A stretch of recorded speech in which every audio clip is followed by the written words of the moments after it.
School কর্তৃপক্ষের সাথে কি কথা হচ্ছে আপনার? স্কুল কর্তৃপক্ষ হায়ার অথরিটি এসেছিলেন, উনি জানালেন যে উনি সেন্ট্রাল অফিসে কথা বলে জানাবেন। আমরা বলেছি যেহেতু মিডিল অফ দ্য ইয়ার আমাদের এটা চাপানো হয়েছে, বছরের শুরুতে জানানো হয়নি, তাই আমাদের এই বছরে এটা রিল্যাক্স দিতে হবে। আর এরকম বছরের শুরুতে যেহেতু জানানো হয়নি, এভাবে জোর করে নেওয়া যাবে না। তো তখন উনি বললেন আমরা সেন্ট্রাল অফিসে কথা বলে জানাচ্ছি। প্রিন্সিপালের রুমে গেলাম, উনি বললেন না, এই টাকাটা পুরোটাই পেমেন্ট করতে হবে। যেটা তখন আমরা বললাম তাহলে আমরা যারা ফুল পেমেন্ট একসাথে করেছি তাদেরকে তো তখন জানানো হয়নি, তারা তো ফুল পেমেন্ট দিয়ে দিয়েছি, তাহলে তাদের থেকে আপনি কিভাবে টাকা নেবেন?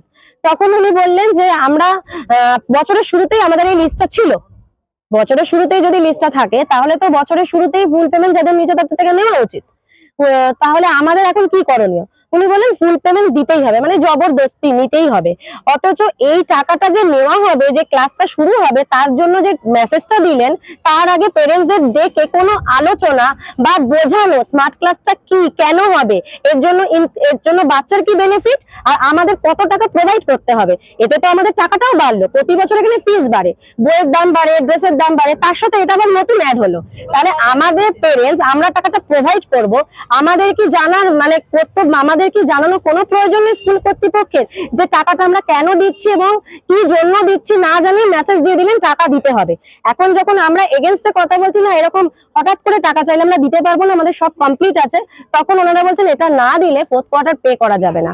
আর এটাও আপনাদের জানিয়ে রাখি যে এই স্কুলে একটা সিস্টেম আছে, আপনি 15 তারিখের পরেই যখন বিল, একদিন পরে টাকা দিতে যাবেন, টিউশন ফিস একদিন বাদে হলে 50 টাকা, 2 দিন বাদে হলে 100 টাকা, 3 দিন বাদে হলে 150 টাকা, 4 দিন বাদে হলে 200 টাকা, এইভাবে পার ডে 50 টাকা হিসেবে চার্জ করা হবে। এটা কি নিয়ম?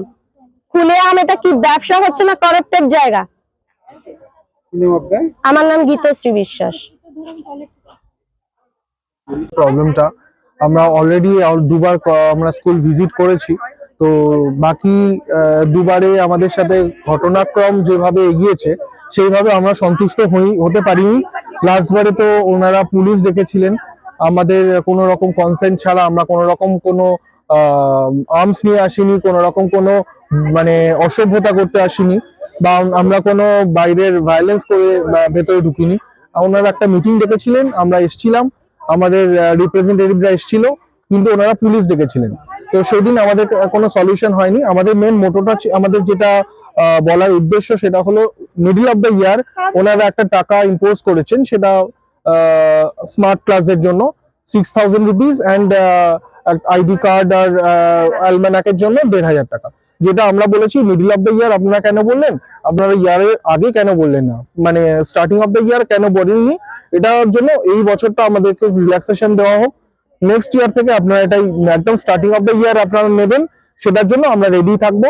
এটাই আমরা রিল্যাক্সেশনের জন্য বারবার ওনাদের কাছে রিকোয়েস্ট করছি, কিন্তু ওনারা কোনো মানে রকমের রেসপন্স ওনারা করছেন না, কোনো না কোনো ভাবে ওনারা স্কিপ করে যাচ্ছেন ব্যাপারটা। কি নাম আপনার? আমার নাম সৌরভ ঘোষ।